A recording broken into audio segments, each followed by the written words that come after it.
Nós estamos aqui no nosso... Deixa eu gravar. Estamos aqui no nosso estudo sobre a página Paramita. Nesse momento, a gente está estudando o Sutra do Coração, que é o coração da página Paramita.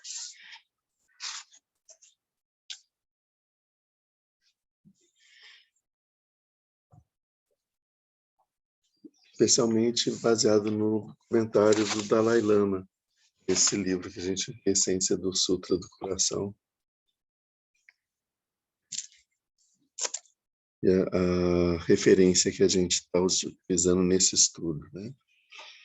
Vamos fazer aqui a leitura do Sutra. É sempre bom a gente fazer a leitura do Sutra da Prajna Paramita.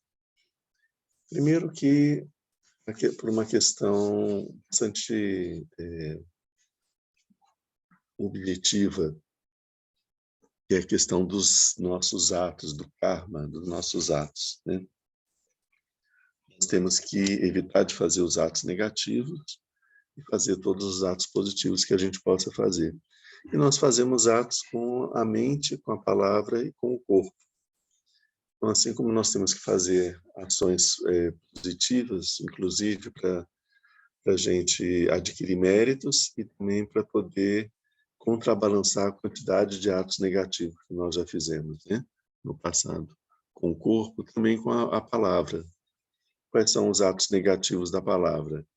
É mentir, dizer palavras ásperas, rudes, que ferem as pessoas, causar desentendimento entre as pessoas, né? E falar de uma forma leviana, palavras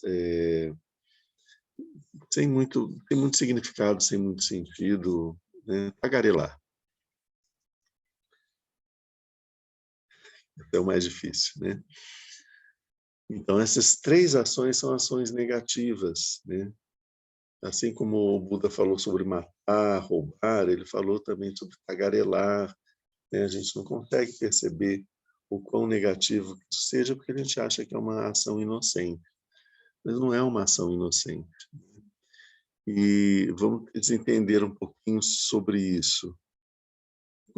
Quanto ao mentir, especialmente o mentir que resume todas as ações negativas, né?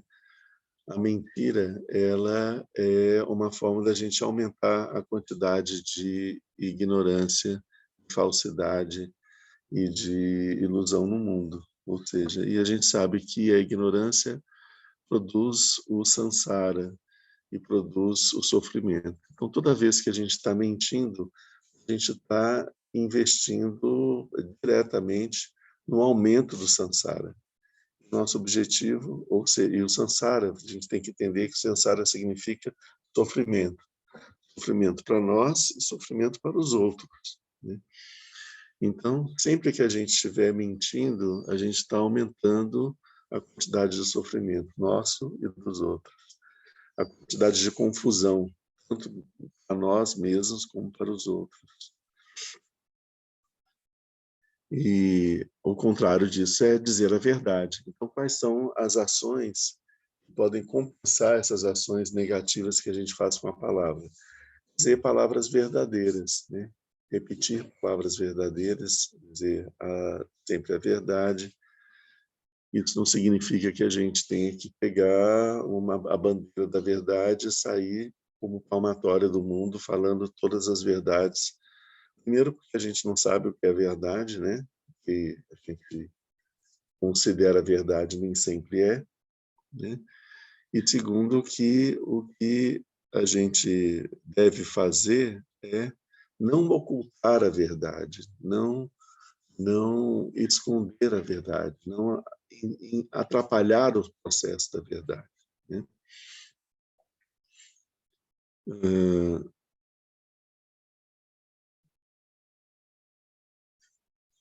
Não substituir a verdade por uma mentira, né? Principalmente isso, né? Às vezes a verdade ela pode estar quietinha ali no canto, as pessoas não estão percebendo ela, tudo bem, né?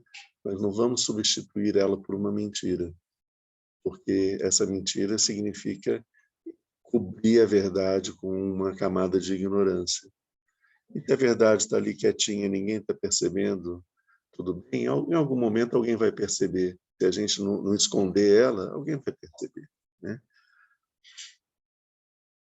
Bom, uma das coisas que a gente pode fazer, então, com a palavra é falar as palavras verdadeiras. E as palavras mais verdadeiras que a gente pode utilizar são as palavras feridas pelo próprio Buda. Então, a recitação dos textos do Buda, a recitação dos sutras, é algo que traz muitos méritos para a nossa palavra. E como nós carregamos um fardo pesado de karma negativo relacionado com a palavra, é muito difícil a gente conseguir evitar de usar as palavras de uma forma negativa. É importante a gente trabalhar sobre isso, né? Sempre que for possível, a gente recitar os sutras, recitar mantras, recitar preces, né? Toda essa parte ela, ela entra dentro desse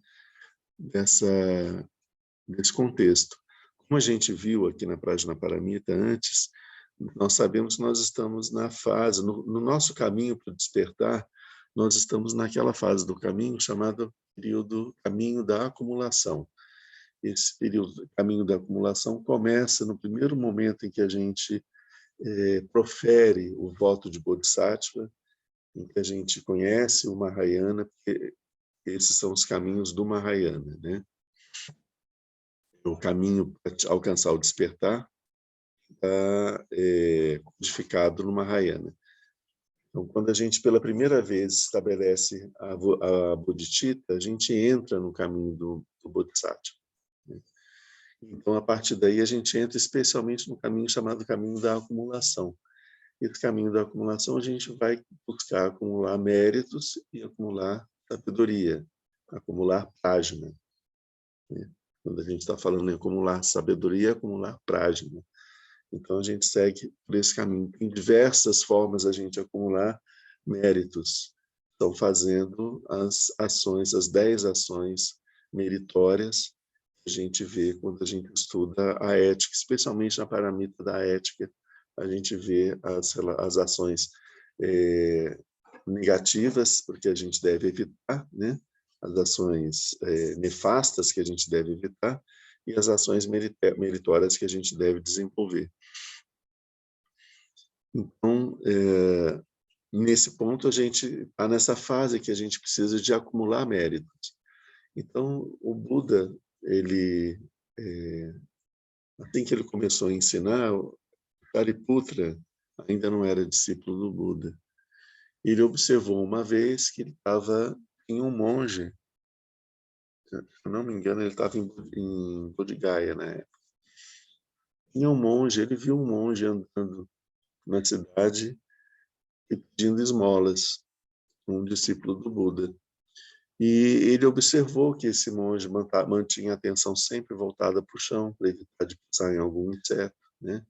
Ele tinha uma forma bastante elegante assim de andar, né? Elegante em que sentido? Ele tinha um andar tranquilo, sereno, sem muita movimentação, um andar compassado, devagar. Então ele observou que aquela pessoa tinha uma qualidade, né, da mente importante, porque assim, numa ação tão prosaica como andar, ele andava com toda a atenção, com a atenção presente em cada momento do que estava fazendo. Isso fazia com que o andar dele fosse um andar cheio de presença, diferente do nosso andar comum, né? Então, a presença em todas as atividades, né? Estar presente no aqui e agora, em todas as atividades que a gente faça. No estar sentado, no estar deitado, no estar de pé, no estar andando, todas as formas que a gente pode estar utilizando o corpo. Estar sempre com a mente presente, né? E não com a mente distraída. Então ele observou isso e ele procurou esse monge e falou: quem é o seu mestre, né? porque você tem alguma coisa para aprender, né? Quem é o seu mestre? Ele falou que o mestre dele era o Buda. Então Shariputra perguntou: e o que o Buda, o que o seu mestre ensina? E o monge falou: olha, eu sou muito novo, eu acabei de entrar na comunidade, mas a única coisa que eu sei, que eu já entendi, que eu aprendi, ele fala para de fazer as ações nefastas, todas as ações nefastas. Faça todas as ações positivas que você puder fazer, por menores que elas sejam, e controle a sua mente. Então, nessas 3 frases, existe o resumo de todo o ensinamento do Buda. Como que a gente vai alcançar o despertar? Se a gente precisa imediatamente parar de... Por que nós estamos longe do despertar? Por que nós estamos mergulhados no samsara? Porque a gente, sem parar, está sempre realizando ações nefastas, né? Algumas ações muito dramáticas, grosseiras, assim como, por exemplo, matar ou roubar, a gente fala, eu não faço isso, né? Mas isso não quer dizer que a gente não tenha feito antes. Mas algumas ações sutis, como pensamentos de cobiça, pensamento de maldade, de desejar o mal para o outro, como que parece se desejar o mal para o outro, quando de repente a gente tem uma notícia de que alguém, uma pessoa que é um desafeto nosso de alguma maneira, e ele está passando por uma experiência desagradável. A gente pensa, puxa, que bom, né? Bem feito, né? Esse pensamento bem feito, né? Precisa de mais, né? Devia ser preso, devia morrer, devia isso, devia aquilo. Todos esses pensamentos são pensamentos de maldade, né? Maldade por quê? Porque é um desejo nosso de que o outro fique mal, né? Nós estamos desejando mal para o outro. Isso é um pensamento muito muito nefasto, porque esse pensamento ele cria uma autorização na nossa mente para que a gente possa fazer atos de maldade, né? Todas as ações negativas que a gente faz com o corpo, com a palavra, começam no pensamento. Então, observar os pensamentos e controlar os pensamentos, cortar os pensamentos, em vez de cultivar os pensamentos, nós não podemos impedir que os pensamentos apareçam, mas a gente não precisa cultivá-los, né? Quando os pensamentos aparecem, são pensamentos que nós percebemos, são pensamentos que produzem sofrimento, nós temos que imediatamente cortar esses pensamentos e substituí-los pelo seu oposto, pensamentos meritórios que sejam o seu oposto, né? Então, nós estamos nessa fase de acumulação de méritos, e todos os méritos possíveis, né? Às vezes, uma pequena ação que produz felicidade para as pessoas, uma pequena ação que protege as pessoas, os seres. Você está andando no caminho, está vendo uma lagarta atravessando a estrada, vai passar carro ali, pode, né? Se você chegar a pegar a lagarta, tirar dali, ajudar ela a terminar o seu caminho, né? E vai embora. Uma ação muito pequena como essa é uma ação que a gente não pode deixar de fazer. Quando nós fazemos todas as ações meritórias, por mais significantes que elas não pareçam, a gente vai fazer outras ações meritórias mais significativas, né? E cada açãozinha meritória que a gente faz é uma pedrinha de karma positivo, de mérito que a gente vai acumulando. Ao longo do tempo, 10 ações pequenininhas, fáceis de fazer, têm um significado, o mesmo peso de uma ação um pouco mais difícil. Então, eu não faço algumas ações que eu tenho dificuldade de fazer, mas eu faço muitas ações que eu tenho facilidade de fazer, né? E assim, e quanto mais a gente vai treinando a nossa mente dentro das ações meritórias, a gente vai se tornando cada vez mais fácil continuar a fazendo essas ações, e elas começam a ser feitas até de uma forma espontânea, né? Sem gasto de muita energia. de uma forma natural. Isso isso é muito importante. A terceira frase do ensinamento do Buda: controle a sua mente. Por que que ele diz isso? A gente acabou de ver, de acordo com o estado da nossa mente, nós vamos nos inclinar para a produção de samsara ou para a produção de nirvana.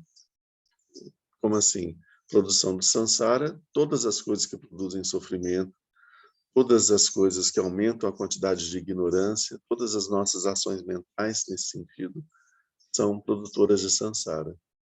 Se eu cultivo pensamentos preconceituosos sobre pessoas e coisas, eu estou aumentando a quantidade de ignorância, né? Toda vez que eu tenho um pensamento equivocado sobre uma determinada coisa, eu estou aumentando a quantidade de ignorância. Eu penso que a Terra é plana, eu estou aumentando a quantidade de ignorância. Isso é um karma negativo que eu estou acumulando. Então, essas são as nossas crenças, né? E a gente pensa, mas eu não tenho culpa de ter uma crença, né? Não, a gente não tem culpa de ter uma crença nefasta, né? Ela é fruto da cultura, ela é fruto de que ensinaram a gente foi treinado para isso. Agora, ela produz sofrimento, certo? Então a gente vai continuar sofrendo. Tudo bem, tem culpa, mas sofrendo, né? Tem culpa que eu estou dizendo sem aquela intenção, mas não é disso que se está falando, né? O que está falando é que se a gente joga uma pedra para cima, não acreditando na lei da gravidade, essa pedra vai descer de novo e ela vai bater na nossa cabeça, né? Independente se a gente acredita nisso ou não. Então, nesse ponto, a gente vê quanto é importante que a gente possa esquadrinhar as nossas crenças, perceber as nossas crenças e ver o que é que está nos movendo e será que isso é uma coisa verdadeira ou não? Será que isso produz sofrimento ou não? A gente não pode... nós temos que fazer uma autópsia das nossas crenças todos os dias, todos os momentos, né? Porque elas são uma grande armadilha para nós, né? Eu estou falando de crenças, mas de uma forma geral, tudo aquilo que a gente pensa que é certo, né? Todos os nossos pensamentos, a nossa visão de mundo, né? A gente tem que pegar essa visão de mundo e esquadrinhar ela e investigar o que tem ali por dentro. A nossa visão de mundo é que produz os nossos pensamentos, é que produz as nossas vontades e o nosso comportamento no mundo. Então, isso produz todo o karma, ele brota, todo o karma que a gente produz brota da nossa concepção de mundo. Isso é chamado das ideias falsas, das ideias errôneas. As ideias falsas, errôneas, equivocadas, produzem um karma negativo. As ideias corretas, as visões corretas do mundo, produzem necessariamente mérito, né? Se a gente tem uma visão de mundo em que é importante que todos os seres são Budas, que os seres estão sofrendo, é importante desenvolver compaixão e amorosidade por todos os seres, a gente vai produzir amorosidade, sentir amorosidade, compaixão por todos os seres e vamos tratar os seres com respeito, né?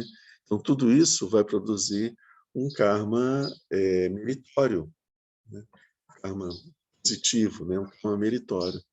Então, todas as visões verdadeiras, positivas, elas vão produzir um resultado de felicidade, né? Quando eu falei produção de samsara, produção de nirvana, é porque, afinal de contas, o que é o nirvana? Nirvana significa, a palavra nirvana significa extinção do sofrimento. Então, quando a gente extingue o sofrimento, nós estamos no nirvana. E como que a gente extingue o sofrimento? Se a causa do sofrimento é a ignorância, Se nós extinguirmos a ignorância, o sofrimento desaparece. Então, a melhor forma de se extinguir a ignorância é através da sabedoria, do conhecimento verdadeiro, conhecimento transcendente, que é a página. Então, no nosso caminho do Mahayana, a gente tem essa grande asa, né?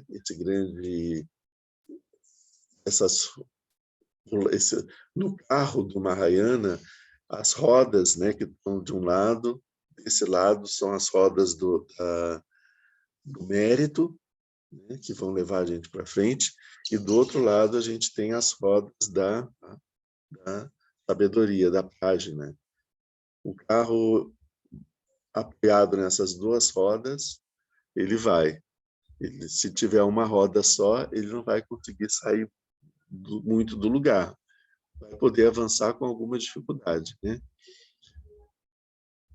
Essa é a imagem é que a gente precisa caminhar nesses dois caminhos. Uma perna está caminhando de um lado, outra perna está caminhando do outro, né?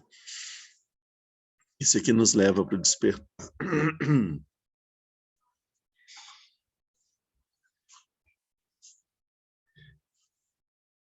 Então, aqui, vamos fazer, a gente não fez, né? Vamos fazer a leitura da Prajna Paramita. Assim ouvi, certa vez o Bhagavat estava em Rajagriha, na colina dos abutres, na companhia da grande comunidade de monges e da grande comunidade de bodhisattvas.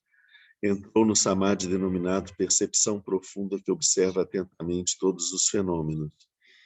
No mesmo momento, o sublime Bodhisattva Avalokiteshvara, estando em absorção no conhecimento transcendente, viu que a natureza dos cinco agregados era vazia.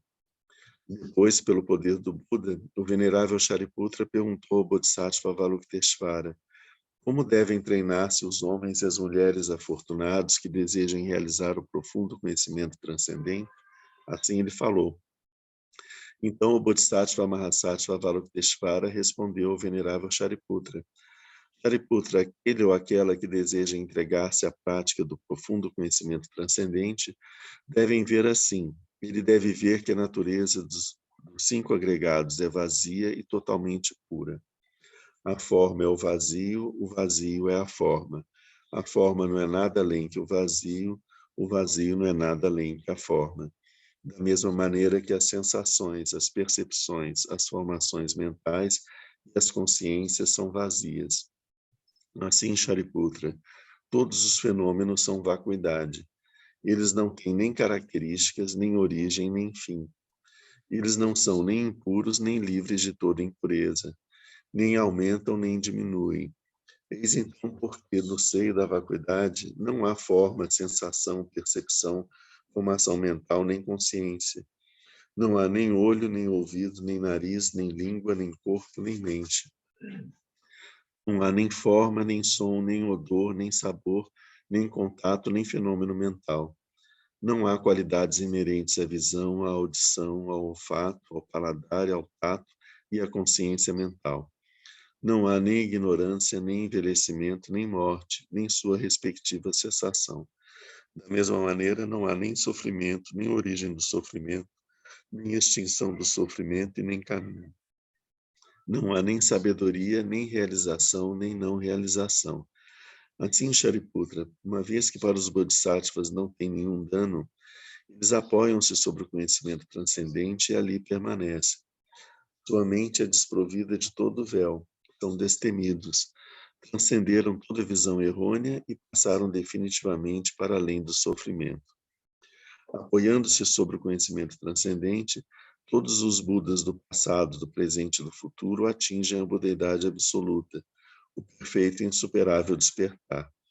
É por isso que o mantra do conhecimento transcendente, o mantra da clarividência, o mantra insuperável, o mantra inegável, o mantra que alivia totalmente todo sofrimento não mente. Saiba que ele é verdadeiro. Eis aqui o mantra da perfeição transcendente. Gate Gate Pragate Prasangate Buddhi Soha. Shariputra, é assim que um grande bodhisattva deve treinar-se no profundo conhecimento transcendente. Depois o Bhagavat saiu de seu samadhi e felicitou o Bodhisattva Mahasattva Avalokiteshvara.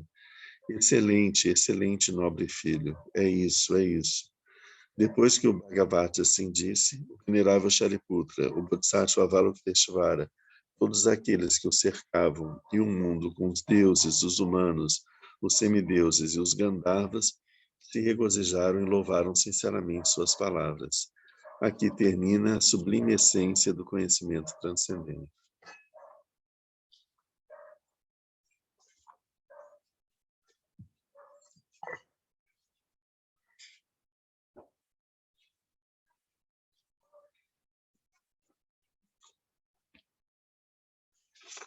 Sim.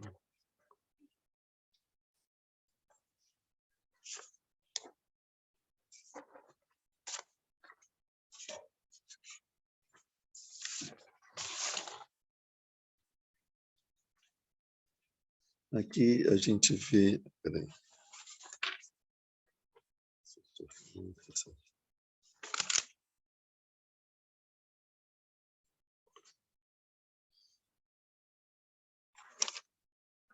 Então, nós estávamos vendo que a gradação de como a gente avança nesse caminho, durante o caminho da acumulação, a importância da gente fazer a investigação da vacuidade do nosso próprio eu, né? Observando a falta de existência inerente do eu e das coisas, o quanto que nós consideramos que as coisas não têm uma existência estática, eterna, né? Sólida, mas que elas são o produto de causas e de condições. Então, é necessário que estejam presentes diversas causas e condições para que os fenômenos eles aconteçam. E como essas causas e condições são impermanentes, os fenômenos têm uma mobilidade, né? Eles crescem, eles diminuem, eles aumentam, eles se agregam, se separam, né? Tem a aparência de nascer, a aparência de morrer. Então, todos esses fenômenos acontecem por causa dessa impermanência, a falta de uma existência intrínseca de cada um desses fenômenos. Nós vimos também da última vez a importância, como que o fato de nós nos identificarmos com o nosso ego, que é um aspecto, nosso eu, que é um aspecto da nossa mente, e esse eu ele é produzido pela presença da reunião de 5 agregados. Quando esses agregados eles se desfazem, esse eu também se desfaz. Quando a gente está apegado a esse eu e identificado com ele, a gente tem a sensação que nós estamos desaparecendo, né? Mas isso é uma visão falsa, porque a gente percebe que esse eu que nós construímos, ele é a reunião de uma forma, de sensações, de percepções, de de propensões kármicas e de consciências.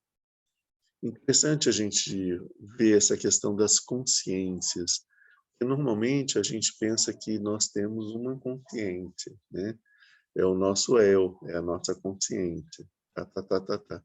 Mas não é assim, né? Cada modelo, formato mental tem uma consciência própria. Essa consciência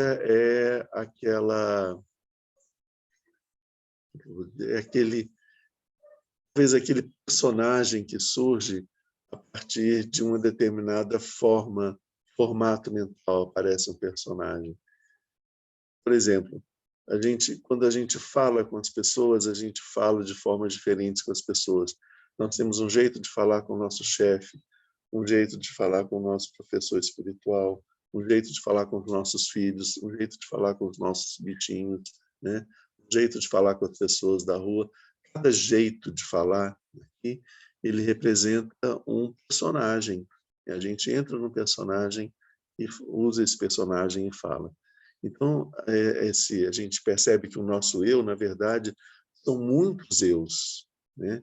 A gente tem uma coleção de eus, uma coleção de consciências, de formas de fazer as coisas, e nós vamos, ao longo do tempo, escolhendo qual que é a mais adequada para aquele momento, né? E isso faz com que a gente tenha uma ilusão de continuidade, como se o eu fosse uma coisa só, né?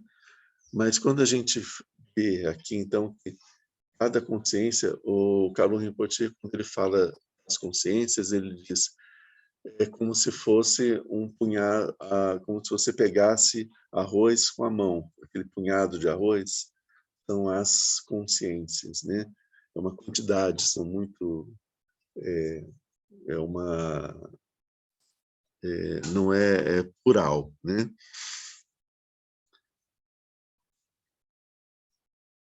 Quando a gente analisa a formação dos 12 elos, a gente vê que as consciências surgem depois das formações kármicas. Então, cada formação kármica vai produzir uma determinada consciência em nós. Cada formação kármica, o que é formação kármica? Hábitos mentais, né? Então, se eu tenho um hábito mental de gritar na hora que eu vejo, na hora que eu tropeço, né? Esse hábito mental, toda vez que eu tropeço eu grito, toda vez que eu tropeço eu grito, né?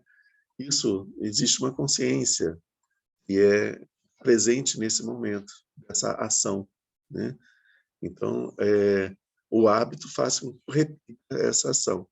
E aí, sempre que eu repito essa ação, é uma consciência quem faz, quem executa, por assim dizer, surge dessa ação, né?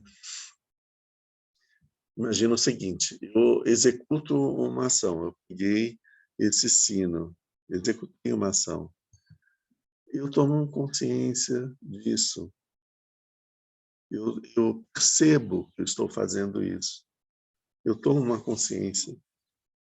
Então, essa consciência, algo aconteceu. Foi isso que aconteceu. Eu fiz alguma coisa. Foi isso que eu fiz. No caso, eu gritei, né? Mas tem algumas coisas que a gente faz e que a gente não percebe a consciência. São coisas que a gente faz sem nem perceber que está fazendo, não se dá conta de que está fazendo. Isso não quer dizer que não existam consciências. Essas consciências aparecem, mas elas ficam no nível mais escondido. A nossa mente não presta atenção nelas, mas elas estão presentes ali, né? E em algum momento, se a gente for acessar a nossa memória vai registrar que esses fatos aconteceram. Bom, a gente caminhou para um caminho aqui, para um lado que inesperado, né? Mas, enfim, a questão é a gente perceber que todos esses fenômenos, eles, quando estão juntos, eles produzem a ilusão de um eu, né? E que esses fenômenos não, eles são frutos de causas e de condições. Esse é o caminho da acumulação. No caminho da junção, a gente estende isso também os fenômenos externos. A gente começa a perceber que também os fenômenos externos têm essa, bem tem essa, não tem uma existência própria. Isso faz com que a gente se coloque numa posição de, a partir da vacuidade, do vazio de um eu dentro de mim, né? Um vazio desse mim, eu olho para o mundo e quero ver o vazio que existe por trás dos fenômenos do mundo que eu estou contemplando. Eu estou dizendo, em outras palavras, que a partir de uma verdade mais profunda que existe em mim, que é o que me define, na verdade, eu busco a verdade que existe nos fenômenos por trás da aparência dos fenômenos. Então, a partir da verdade que existe por trás da aparência de um eu, qual é a verdade que existe em mim? O que está por trás disso. Eu não estou vendo, só estou vendo essa imagem desse eu. Desidentificando com essa imagem desse eu consigo investigar e acessar um nível mais profundo dentro de mim que não está associado a este eu. Isso é bem real, se a gente pensar, e vamos pensar só na nossa existência atual. Nós temos hoje um eu formado fruto de toda a minha trajetória, desde o momento que eu chorei ao nascer até o momento que eu cheguei aqui, né? Então, quando eu nasci, qual consciência que eu tinha do meu nome, qual consciência que eu tinha dos meus pais, que consciência que eu tinha do meu país, da minha cultura, do meu tempo, né? Até do meu sexo, do meu gênero, né? Que consciência eu tinha disso? Nenhuma. A minha mente, quando ela apareceu, ela não se identificava com nada disso, nada de nada. A partir do momento que a gente foi sendo educado, a gente foi criando camadas de identificação, as pessoas foram dizendo: você é menino, você é menina, você se chama tal, fulano é seu pai, fulano é sua mãe, você vive em tal país, você fala essa língua que a gente está te ensinando.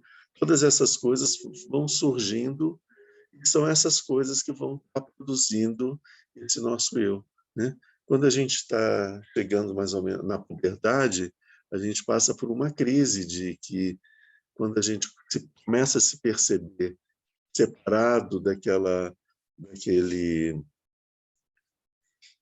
aquário que é a nossa família e todo o universo que significa a família, as crenças da nossa família e tudo, e a gente começa a perceber que a gente é diferente de um outro que a gente encontra, e a gente pergunta: mas então quem que eu sou nessa história? Todo mundo me cobra que eu tenha um pensamento próprio, uma ideia própria, uma vontade própria, e o meu pensamento próprio tem sido o pensamento que eu aprendi em casa, né?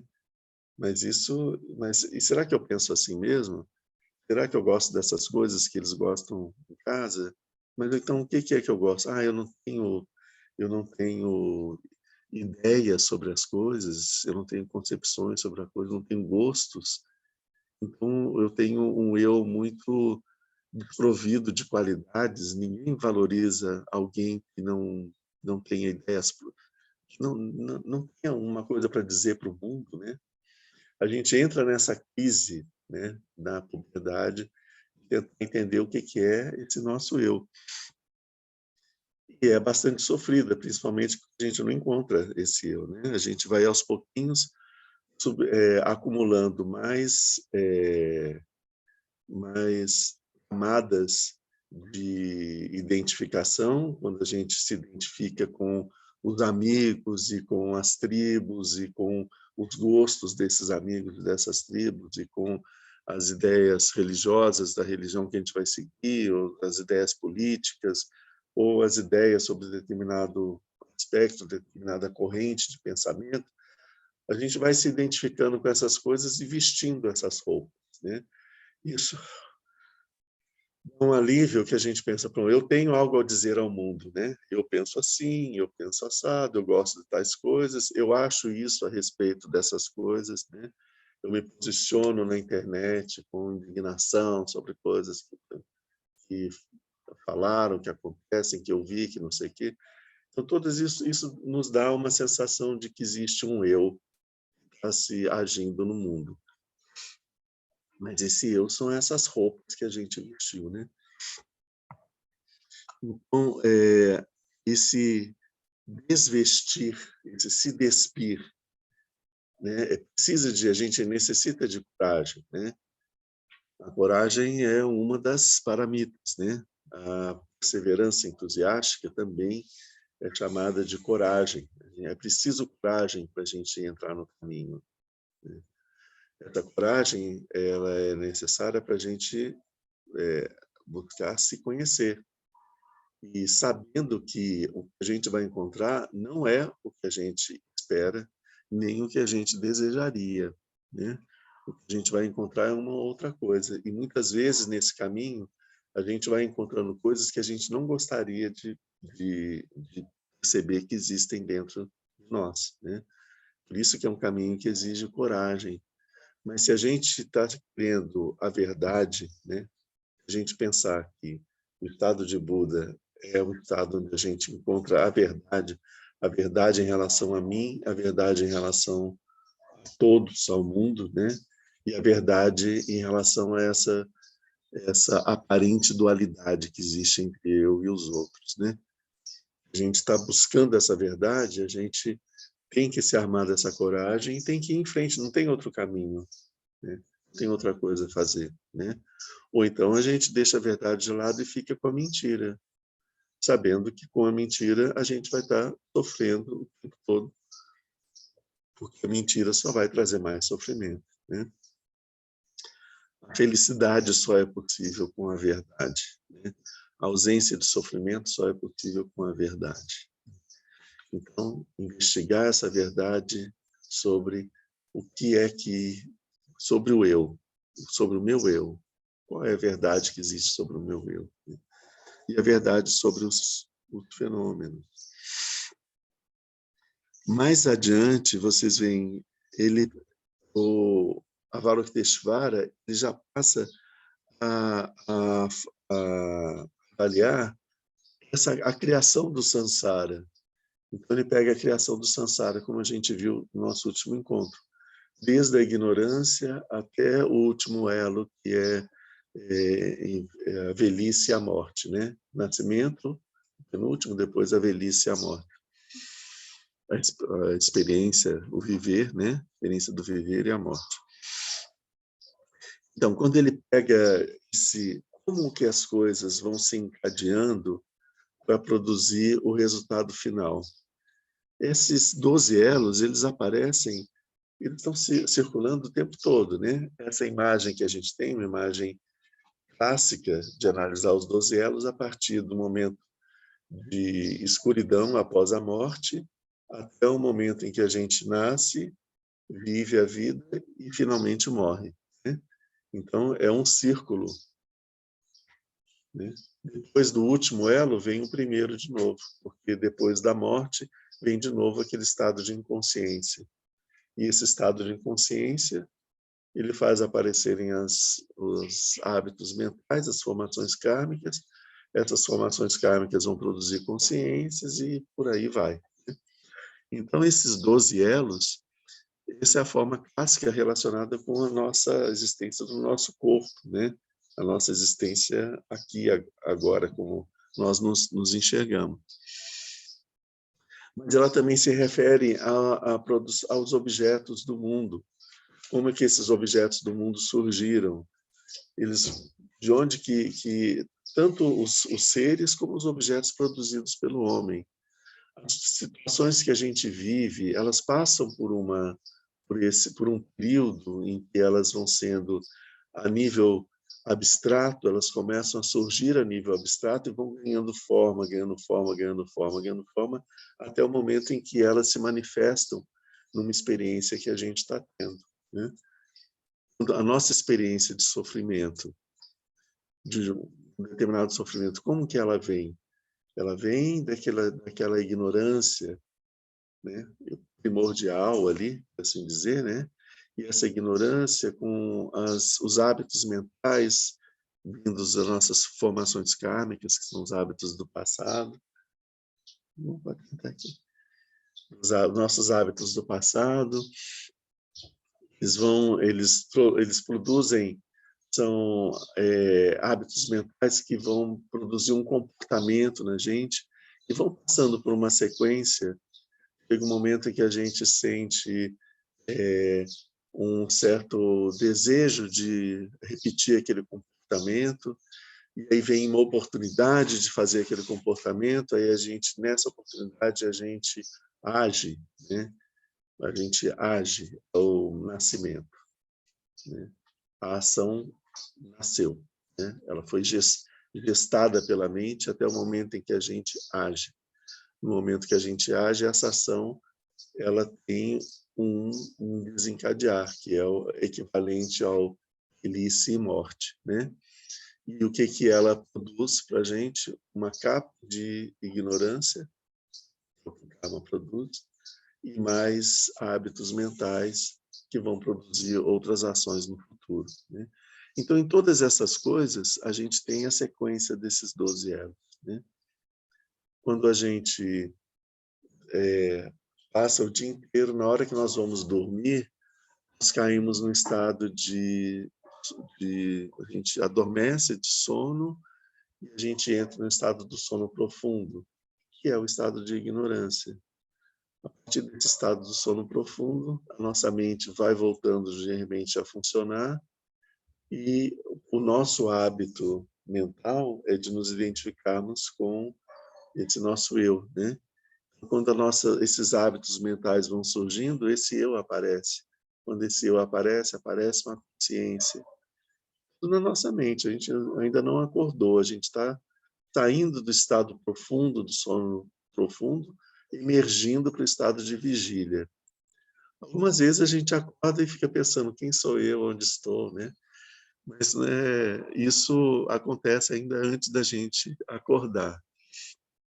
Finalmente a gente acorda, quando a gente acorda é o 11º elo, é o nascimento.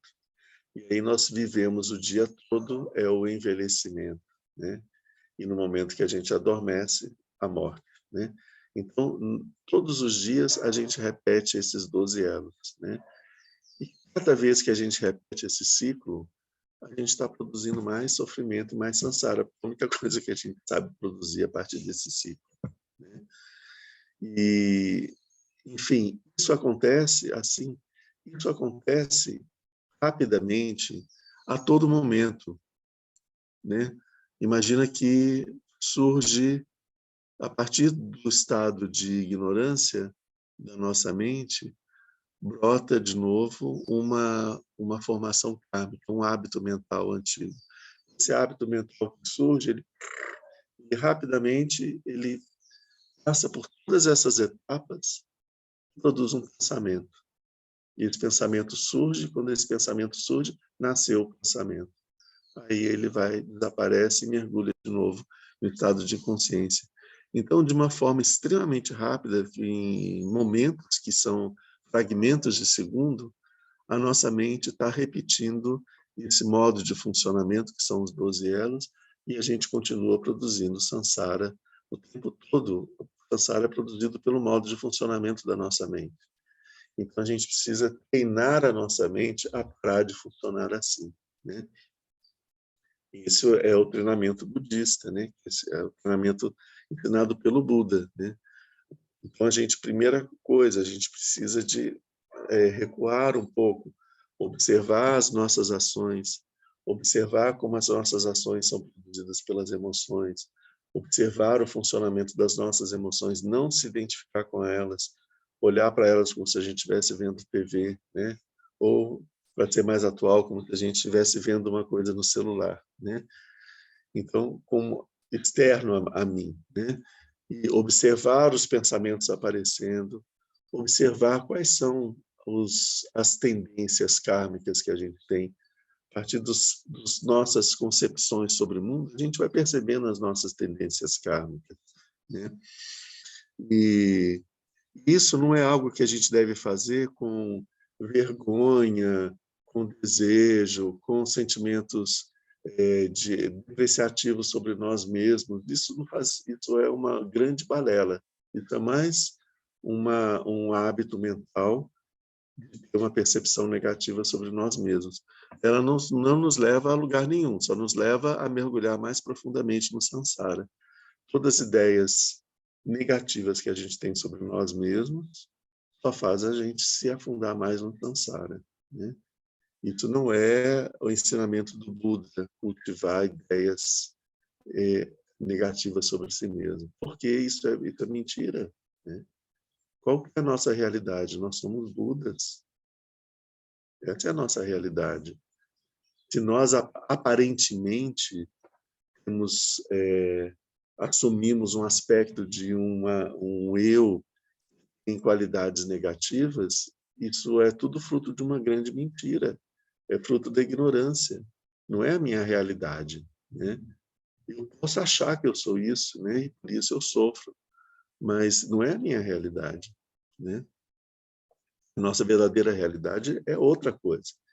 Então, quando a gente vai buscando descobrir essa nossa realidade, a gente vai passar por uma série de monstros e de coisas horríveis que povoam a nossa mente. Por quê? Porque são frutos de hábitos mentais e de karmas negativos, né? Então, percebendo esses karmas negativos que povoam a nossa mente, que vão produzir doenças, vão produzir ações negativas, experiências desagradáveis, a gente percebe, eu tenho esse acúmulo, esses karmas dessa natureza, eu preciso desenvolver, adquirir méritos que contrabalancem esses karmas. Então, eu vou fazer todas as ações meritórias possíveis que vão preencher a minha mente com formações kármicas positivas, meritórias.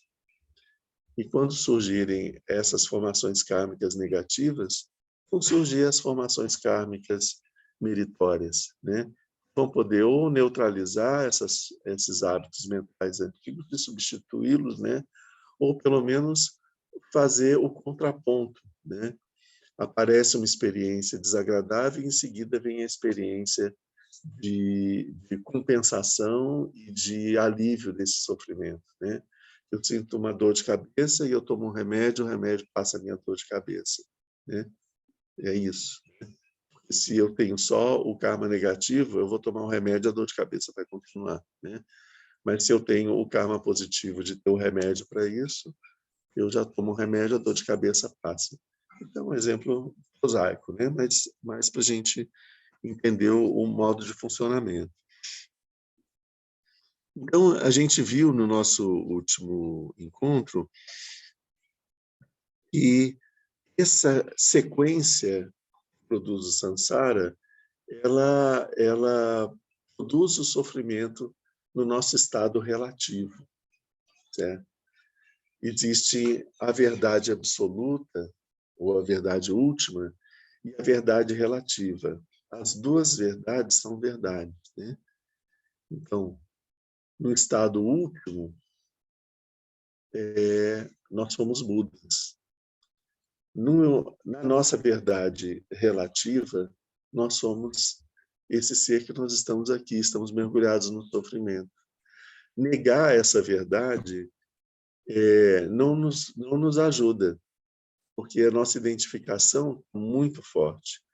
Nós precisamos entrar dentro dessa verdade e arrancar de dentro, estripar de dentro dela todas as contradições que essa verdade relativa tem e, a partir daí, ir explodindo essas contradições, até que, no final das contas, ela desapareça e a gente possa, de novo, encontrar a nossa verdade absoluta, né?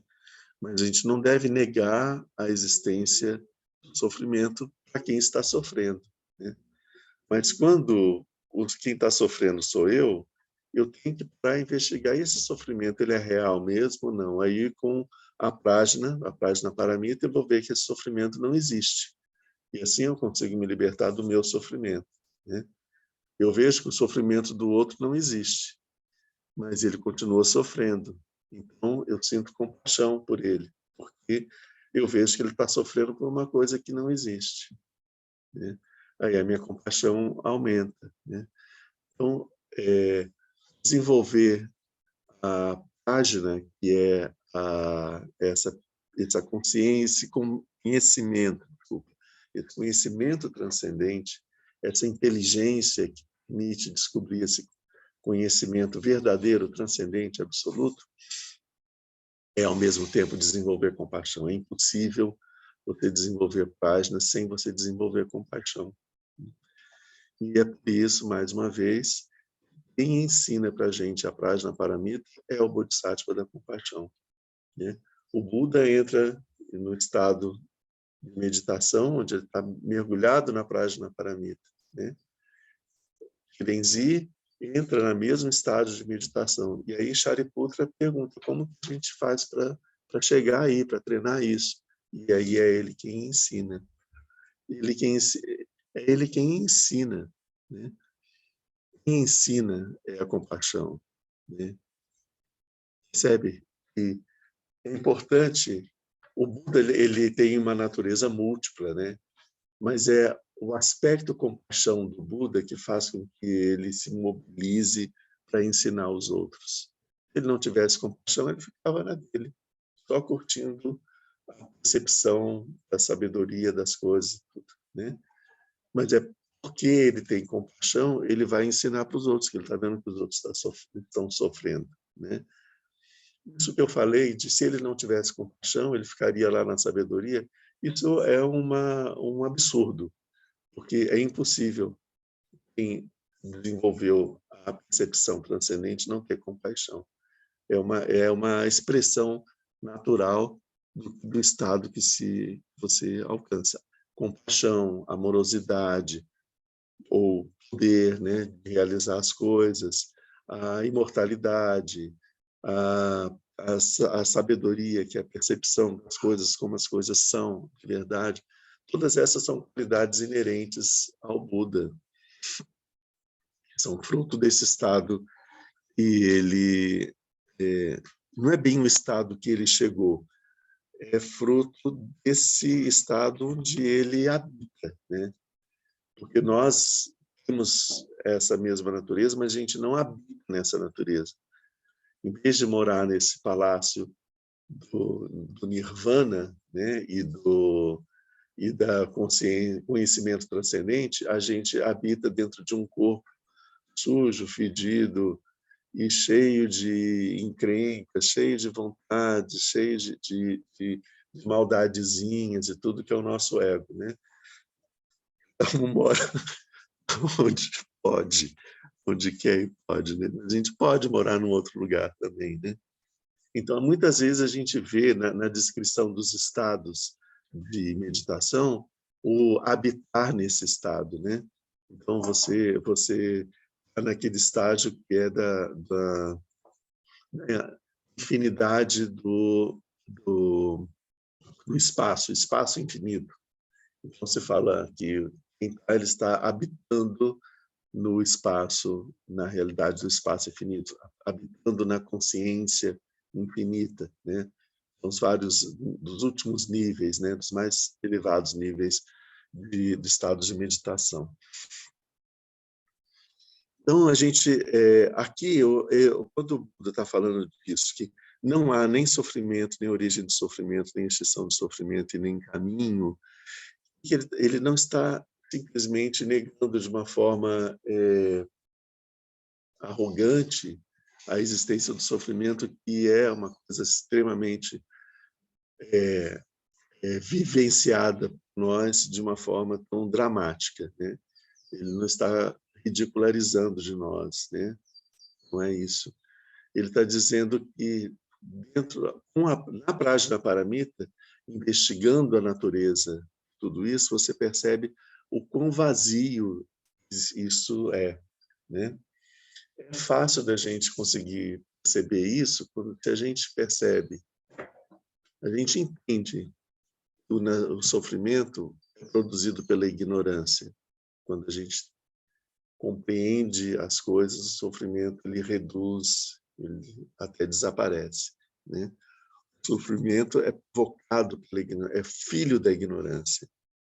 E a ignorância é a substituição da verdade por falsidades, né? Por ilusões, por mentiras, ideias equivocadas, por erros. Tudo isso é ignorância. É o não conhecer a verdade, né? Então, a prajna, ela tem esse poder de encontrar a verdade. Então, a prajna, ela destrói a ignorância. Se você destrói a ignorância, você percebe que não existe. A ignorância, ela é uma grande mentira, afinal de contas. Ela é a própria mentira, né? Vamos substituir assim, a causa do sofrimento é a mentira. A mentira, a visão errada que a gente tem sobre as coisas, né? Então, a ignorância é uma mentira, então ela não existe. Se o sofrimento é fruto de uma mentira, o sofrimento também não existe. intrinsecamente. Ele também é uma mentira. E não existe o sofrimento, não existe extinção do sofrimento. Como é que pode extinguir uma coisa que nunca foi, né? Foi só uma aparência, né? É bem isso, assim, é uma aparência. A ignorância, ela cobre a verdade e produz uma aparência que é sofrimento. A extinção dessa aparência institui o estado de, de verdade, né? Então, não existe extinção do sofrimento porque não existe algo a ser extinto. O sofrimento é uma aparência, né? E não existe caminho disso. Então, não tem necessidade de seguir um caminho, extinguir uma coisa que nunca existiu, entende? Então, é esse o sentido que ele traz. Ele fala em última instância, ou seja, aqui ele está partindo para a verdade última, né? Ele saiu daquela fase em que a gente está ainda mergulhado na verdade relativa e analisando as nossas sensações, percepções, né? Que aquele objeto existe, como que ele é formado, não sei o quê, para já partindo para a verdade última, né? Então ele já chega e fala: toda essa produção do samsara, ela, na verdade, ela não existe. Em seguida, a produção do samsara, a gente vem com a sabedoria, a realização e a não realização. É o que ele segue aqui. Ele diz: a página também não existe. E a realização do estado de Buda também não existe. Não realizar o estado de Buda também não existe. Então, aqui ele já faz a gente para sair do funcionamento, do modo de funcionamento da mente habitual, onde a gente contrapõe. Existe uma verdade oposta a uma mentira. Existe uma sabedoria oposta a uma ignorância. Percebe que essa dualidade, então sempre que a gente está dentro de uma dualidade, samsara e nirvana, sempre que a gente está dentro de uma dualidade, a gente está no modo de funcionamento da mente dual, o modo de funcionamento condicionado da mente. Então, a verdade transcendente sobre as coisas é que não existe nem ignorância e nem sabedoria. As coisas são de uma outra natureza. Chamar de ignorância e de sabedoria é o modo de funcionamento da nossa mente. E enquanto a gente estiver preso a ele, a gente vai estar dentro da ignorância e dentro do sofrimento, né? Então, para realmente alcançar o nirvana, que é a extinção do sofrimento, a gente tem que perceber que o que a gente chama de samsara e de nirvana, nenhum dos dois existem. São projeções, são construções da nossa mente, né? Dentro da dualidade. Então, ele diz, não existe a realização do estado de Buda, porque o estado de Buda já não tem que ser realizado. A verdadeira natureza é o estado da nossa mente, é o estado de Buda. Não tem algo a ser realizado, não tem algo a ser alcançado, não tem algo a ser conquistado, não precisa ser fabricado, não tem um caminho para chegar no estado de Buda. Não existe isso. Isso que ele fala, não existe o caminho. Então, não existe a realização. E não existe também a não realização. A não realização, ela é impossível, né? Porque o estado de Buda, ele é a realidade absoluta. Então, não tem como não realizar o estado de Buda ou realizar o estado de Buda. Isso é uma abobrinha da nossa mente, né? A nossa mente se enxerga distante, quilometricamente, do estado de Buda, então ela imagina que tem um caminho a ser seguido para poder chegar lá. Mas tudo isso é uma nossa mente mergulhada na ignorância. Ela não, se ela olhar para si mesma e profundamente, ela vai descobrir que sempre, ela nunca se afastou do estado de Buda. O estado de Buda é a natureza imediata real, presente, atual da nossa mente. Nós somos Buda. Nunca deixamos de ser, né? A gente só não percebe porque a gente está dormindo e está sonhando com o nosso eu, né? Que a gente é esse eu. No momento que a gente desperta desse sonho, a gente volta. Por isso é que é o despertar, né? O Buda descreve o estado, né? Como o despertar desse sonho que a gente está mergulhado, né? Mas isso é importante a gente ter essa percepção que, no nível relativo, a gente funciona com o nosso eu, e o nosso eu, às vezes, comete atos deploráveis, né? Mas isso não é a nossa verdadeira natureza. A nossa verdadeira natureza, o estado de Buda, está aqui presente também, né? O tempo todo, essa é a nossa natureza, né? E se o nosso eu está produzindo ações negativas e tudo, a gente consegue ir trabalhando com ele, refinando ele, né? Para que ele seja mais suave, né?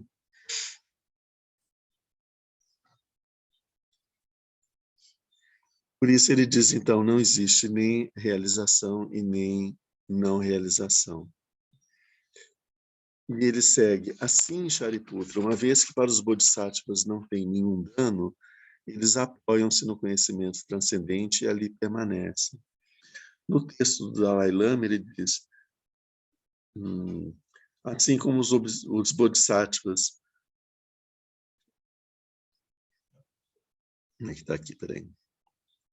Uma vez que para os bodhisattvas não tem nada a obter, eles confiam na perfeição da sabedoria e nela permanecem. Então, são duas traduções diferentes. Eu não consegui ainda dar escolher uma das duas. A tradução utilizada pelo Dalai Lama, ele diz nada a obter. E a tradução que nós usamos aqui não produz nenhum dano. Todas as duas fazem sentido, né? Mas quando a gente está falando, na sequência do que a gente estava falando aqui agora, o Bodhisattva ele percebe que ele não tem nada a obter, né? Porque o estado de Buda não é uma coisa a ser obtida. E obter coisas é apenas uma ilusão. Não tem nada para se obter, né? Então, que não existe posse das coisas, nós não possuímos nada, né? Não, o Bodhisattva, ele percebe que não existe nada a obter, então ele se apoia na prajna paramita, ele percebe que ali ali é um momento de repouso. Ele não precisa alcançar nada, não precisa obter nada, não precisa se desvencilhar de nada. Ele está no estado em que nenhuma ação mental é necessária mais, né? Não tem obscurecimento em suas mentes, ou como diz aqui, que aqui acho que a gente está mais bonito, sua mente desprovida de todo véu, né? Não existe nenhum véu de ignorância na sua mente. Você está direto na prajna paramita contemplando a verdade. Eles são destemidos, né? Porque a gente vai ter medo de quê?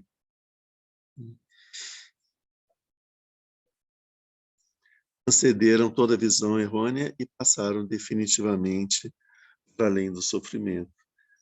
Transcenderam toda a visão, ele dizia, por irem completamente além do erro, ou seja, transcenderem o erro, a visão errônea, eles, aqui no texto do Dalai Lama, ele diz, obtêm o nirvana final, que é, como está escrito aqui, passaram para além do sofrimento. Além do sofrimento é nirvana, extinção do sofrimento.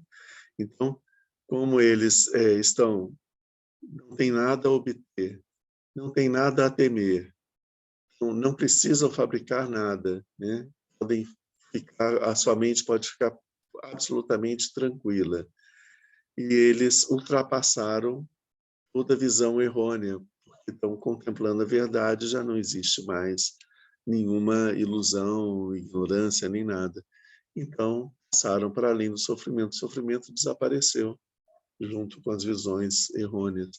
A gente começou o nosso dia hoje falando sobre o grande risco que são as visões errôneas e o como que as visões errôneas produzem o samsara. Quando a gente ultrapassa as visões errôneas, a gente se depara com a natureza, com a realidade das coisas, né? A gente alcança a extinção do sofrimento. Então, esse era o que eu tinha para a gente ver hoje. Essa prática aqui, o Avalokiteshvara está falando, se refere ao estágio das outras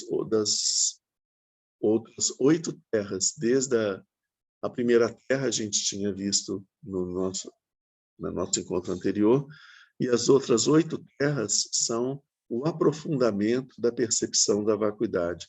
Na primeira terra, a gente tem um vislumbre da vacuidade, mas é fugaz, né?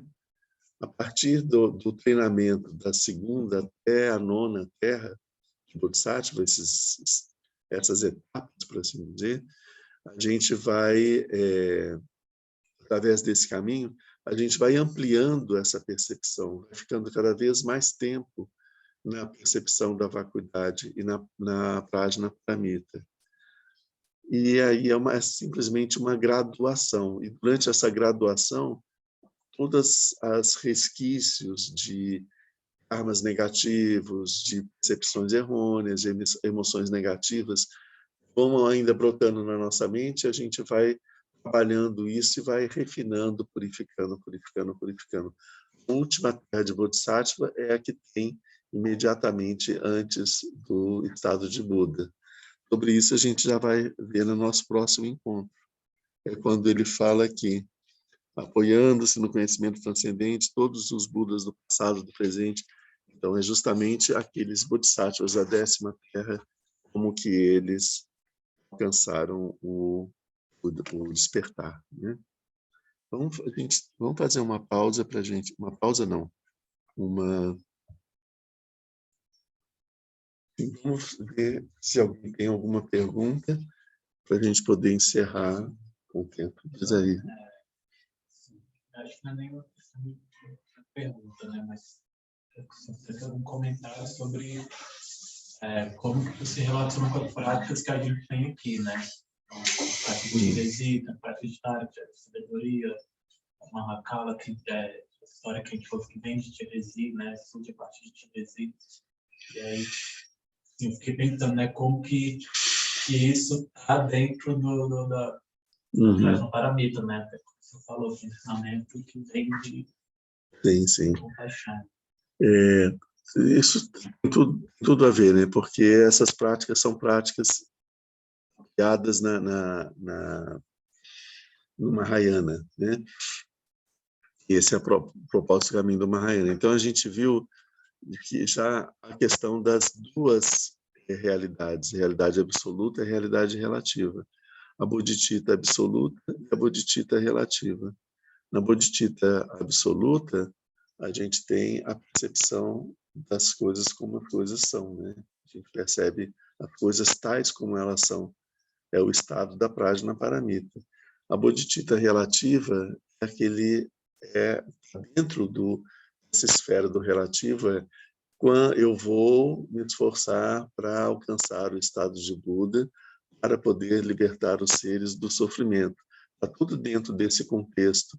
Os seres estão sofrendo, eu preciso alcançar o estado de Buda. Quando eu alcançar o estado de Buda, então eu vou levar todos os seres para esse estado. Tudo isso está dentro dessa faixa do relativo, né? É a mesma coisa a bodhicitta, mas ela, dependendo do contexto, né, absoluto ou relativo. A gente faz, dentro do relativo, a gente vai fazer a acumulação de méritos, não é isso? E a acumulação de sabedoria. No início das práticas, a gente faz a gente faz uma prece para os lamas da linhagem, para a gente poder receber as bênçãos dos lamas da linhagem, para poder fazer a prática. A gente toma um refúgio. Em seguida, a gente vai fazer a geração da divindade. A gente vai produzir uma imagem da divindade de meditação, Prinzi, Tara, né, Mahakala. A gente cria essa imagem. Então, e a gente faz com que a gente convida a verdadeira essência de Chirenzi, Tara, Mahakala, Sanguemela, né, que venham até nós e que habitem esse corpo, essa produção da nossa mente, né? Então, quando eu olho agora para Chirenzi, eu estou vendo que Chirenzi, ele está vivendo ali naquele corpo que eu construí. Então, eu começo a fazer uma acumulação de méritos. Eu vou fazer uma série de ações em relação a Chirenzi, que são ações que produzem mérito para mim. Eu vou fazer louvações, eu vou fazer oferendas, eu vou confessar as minhas faltas, eu vou desejar, ficar feliz por todas as ações negativas que... Imagina. Por todas as ações meritórias que ele e todos os seres fizeram. Vou pedir que ele nos dê ensinamentos e que ele nunca vá embora do Sansara. Todas essas 7 ações, são 7 ramos, cada uma delas produz mais mérito do que a anterior, né? Aí a gente, de novo, faz preces para Chirenzi. Um trecho que a gente faz, que é muito grande para desenvolver o sentimento de compaixão, onde a gente pensa no sofrimento de todos os seres do Sansara, né? Então, a gente produz, né? Se a gente ainda não sentiu compaixão ao produzir o corpo de Chirenzi, o momento de sentir essa compaixão é agora, falando do sofrimento dos seres, né? Então, a gente está num estado em que a gente está cheio de compaixão diante de Chirenzi e enxergando que todos os seres são Chirenzi, tudo isso a gente está no relativo, entende? E aí, nesse momento, eu começo a dissolver. Eu vou recitar o mantra, que é uma forma de proteger a nossa mente, de manter a nossa mente focada no tema, né? E, enquanto isso, eu vou dissolvendo essa imagem, ou seja, eu vou despindo ela das coisas, todas as coisas que eu coloquei, né? Até que não sobre nada, né? Quando não sobra nada, é o momento que eu paro de recitar o mantra e aí então eu medito na vacuidade, né? A vacuidade é como a prajna paramita, buscando essa verdade transcendente, entende? Então é o momento em que isso acontece. Esse momento ele é instável, né? A gente não consegue ficar durante muito tempo. Logo, a gente perde essa meditação. Quando eu perco essa meditação, eu preciso, na mesma hora, me enxergar de novo como Chirenzi. Então, ou como Tara, ou como Sanguemela, né? Eu me vejo de novo como Chirenzi. Então, nesse momento, aí eu continuo a meditação, mas me visualizando como Chirenzi, ou como Sanguemela, que seja, mas fico meditando. Já não estou mais naquela... não estou mais na vacuidade, mas estou meditando em mim no formato da divindade. E depois a gente faz o final, a gente termina a prática a partir daí. Por que esse ponto? Porque eu preciso treinar a minha mente para, quando sair da clara luz, ela se enxergar como uma divindade, de uma forma pura. Ela se enxergar de uma forma pura, né? Quando a gente morre, a gente entra na clara luz, a gente não enxerga nada, é tudo escuro, então a gente fica inconsciente. Mas quando a gente sai da clara luz, a gente aparece na nossa forma habitual. Se a nossa forma habitual é esse ser de carne e osso, a gente volta para uma vida prosaica, mundana, como a que nós temos agora. Mas se a minha forma habitual, a minha mente, ela treinou a se enxergar na forma de uma divindade, uma forma pura, nesse momento eu assumo essa forma pura, então eu não sigo o caminho do Sansara. eu já me liberto de Sansara, eu vou para as terras puras dos Budas, a partir daí. Com a percepção, eu não faço uma ideia negativa sobre mim, eu já me enxergo como uma mente iluminada, como um Bodhisattva. Então eu vou buscar as terras puras do Buda, onde eu vou conseguir terminar meu treinamento de Bodhisattva e alcançar o despertar. Então, toda a construção das práticas que a gente faz é baseada nesse mesmo contexto. Okay. Vamos encerrar, então, que a gente vai ter a meditação daqui a pouco.